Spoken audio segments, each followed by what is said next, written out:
Good morning, it's MJ with Crow Tarot. Today's reading is for the collective. It's a 3-card general reading, and it's for Wednesday, the 27th, I believe. Oh my God, okay. One more day left in the month. Oh, and one more day for the coupon code that I have on my site, which is the InstaCrow coupon code, which is 15% off everything, including the deck. So, that ends on the 28th, so that ends tomorrow. So let's get started with today's reading. And we'll see how we go, what the cards have for the story. I don't know if I've mentioned this before, but I feel like when I do these readings, it's, to me, I look for a story. My daughter loves to play this game where she will pull out the deck and then she pulls each card and then she tells a story based on what she sees in the cards.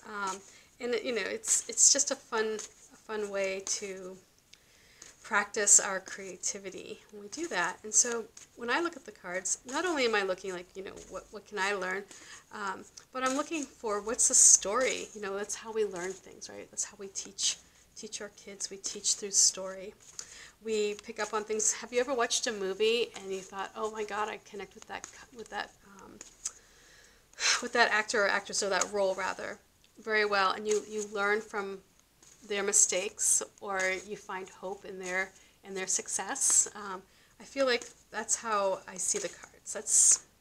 I see it as a story that we can gain knowledge from and we can apply to our own lives. So for the first card is our foundation, and that is going to be the energy that's setting us up today. This is the energy that creates the foundation for where we are in this present moment. And now the present card,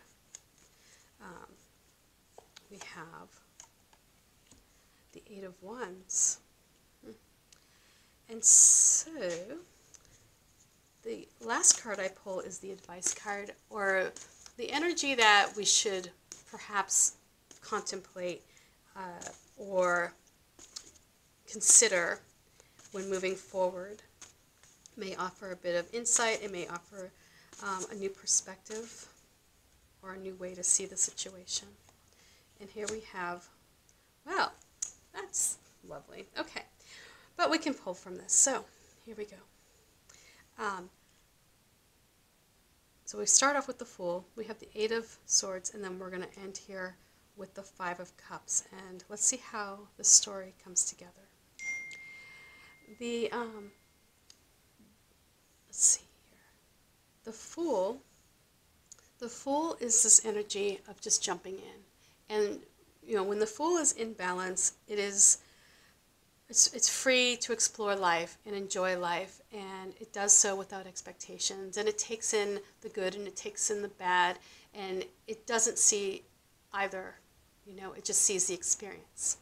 And so when we are the Fool in balance, we are able to hop on a log and let life unfold and let the landscape unravel before us without judgment. And we take it in and we learn.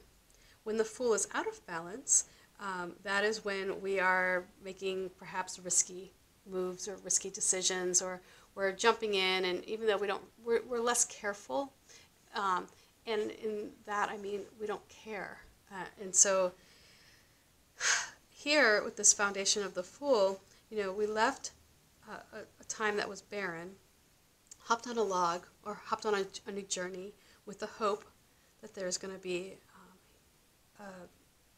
a chance for abundance or stability or security, protection. But we didn't do that. We didn't hop on the log with an expectation of them. We just kind of, hoped for the best, so to say.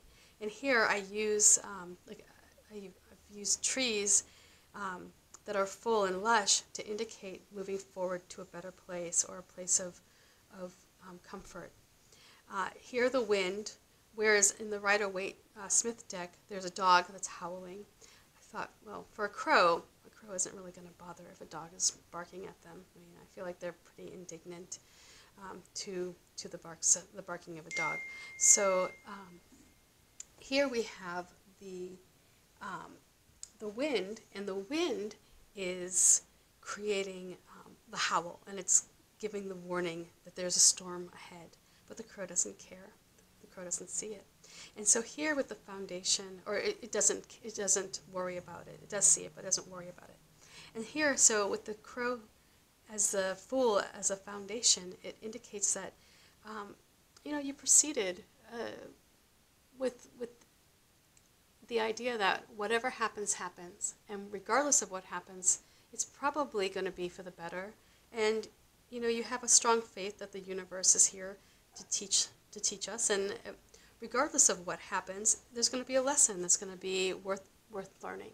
Okay, so you start this journey off, and at some point here, we reach the ocean. And you can see here the crow is standing on the beach, and the waves are crashing, and the skies are stormy, and it's in this cage of swords. And it somehow got wrapped up in a ribbon on the beach, which, perhaps, it was just left there, and with the wind, it got wrapped around. And now it perceives its surroundings very differently than what is there in reality. Because in reality, it can't see that the clouds are breaking. It can't see that the surf is dying. What it perceives is that it's surrounded by swords. And in its mind's eye, it's in a place that's very different than where it is. So here it's envisioning a storm, but really, in reality, there is light, and there is a chance for calmer seas. The problem with this Eight of Swords here at the center indicates that there's something that's not being seen, or there's a denial happening, or you don't want to see it. So here, with the Fool setting us up, this could indicate that this devil may care attitude has led you to a place of denial, and or you want to stay in that place of feeling that everything is carefree and wonderful, but really there's something that's missing, and there's something that you're not seeing, and because you can't see it, you can't address it. And if you can't address it, it's just going to become worse, and you're just going to stay in the dark. So it's looking ahead at what the Five of Cups is showing us. It makes me wonder if the focus here is on what's missing, and that's all, like, in your mind's eye, that's all you can see, much like how this crow is sitting here, focused on these three cups. Or it could indicate that unless you figure out how to untie yourself, you're going to show up on the shore to losing something that you value. And so here, this one's kind of an interesting story, because you want to have this carefree life. You want to be able to just embrace the world, for all the lessons and the great experiment that it is. But then at the same time, you really can't do that, because you don't want to see the world for what it is. You only want to see the good stuff, and you only want to see the positive end of this journey, whereas the Fool goes in with the attitude of whatever happens, happens. And here, the Eight of Swords is like, well, whatever happens, happens, as long as it's good, and if it's not good, I don't want to see it. And so the lesson I'm getting here is that when you approach your journey from a place of expecting only the good to come, when you don't see the bad, you can't react in a way that will be beneficial. Or when it does happen, you may be in denial, and it may become a place where you become stagnant and you can't move because you're trapped. And so here we end up with this Five of Cups. And with the Five of Cups, this crow, when I drew this crow, I wanted you to get the feeling of complete sadness. I wanted you to feel that heaviness, and the crow is feeling very heavy and dark and just sullen, and it's just, you know, it's longer, almost like the shadow, you know, like the shadow of a crow. It's longer in its legs and its tail, and how it kind of like is hunched over. So when this crow shows up on the beach and it sees that the 3 cups have been thrown over or turned over, and it doesn't really see it. It kind of just walked in between these 2 cups, not even acknowledging them, not even acknowledging their existence. All it could focus on was the 3 cups that are now empty or emptying, and in that it doesn't see the path out. It doesn't see the light. It doesn't see that there's a clearing in the trees. So with the 5 of Cups following us here after this, the story that I see of this crow that starts off as a fledgling, hopping on the log, not caring about where it goes, just goes on the adventure, somehow becomes disillusioned. And it just is blind to the experiences that will in the end prove to be beneficial, because all it can see is what it maybe the how they didn't live up to his expectations, and because of that, it doesn't see the lesson in that experience. It's blind to the lesson, and unless it can turn around and acknowledge that the trip, although there were good parts, there were also bad parts, and out of that bad part, something has to be gained. You know, like otherwise you're going to stay stuck in this spot. And so if you focus only on what's not working, if you're focused on only the fact that, you know, this great adventure didn't go quite as what you had expected, when you hold that idea in your head of what an outcome should look like, you create a cage around yourself, and you're unable to see that a better outcome would have been possible, or that out of that struggle, a valuable lesson could have been learned. And when you do see that, when you turn around and you see that in these 2 cups there is a lesson, and that the focus is, you know, granted, yes, maybe you've lost, you know, a couple steps, maybe you had to go back a few steps in your journey. It's not for naught. It's there's a lesson there that can benefit you. And here with these 2 cups, you know, they're full. They're sitting there. They're saying, "Hey, look at me. You know, I have value." But you have to be able to turn around. And when you turn around, that's where you'll see. You know, when you lift your head up and you turn around, that's when you're going to see the clearing. But you can't get there if you're stuck in this cage of denial. So, you know, this is a very somber reading for Wednesday.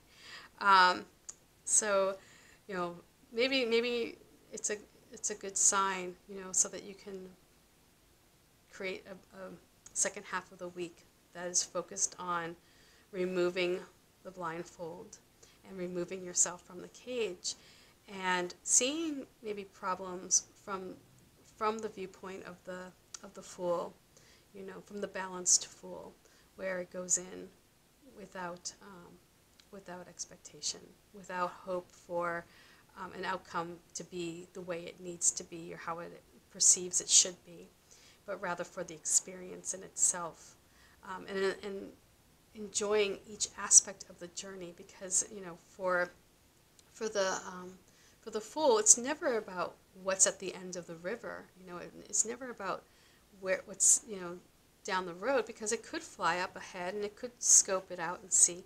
It's about the journey.